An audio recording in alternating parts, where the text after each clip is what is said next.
പിന്നെ ഈയിടെയായി വളരെ പ്രചാരത്തിൽ നമ്മൾ കേൾക്കുന്നതാണ് പലതരം ഇഞ്ചക്ഷനുകൾ മുട്ടിൽ വയ്ക്കുന്നതിനെ പറ്റി.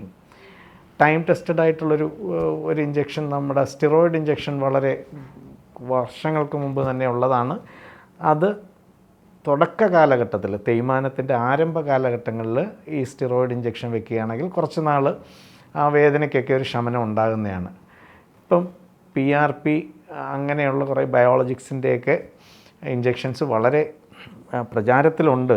എന്നാൽ പോലും കൂടുതൽ സയൻറ്റിഫിക് എവിഡൻസുകൾ ഇതുവരെയും വന്നിട്ടില്ല.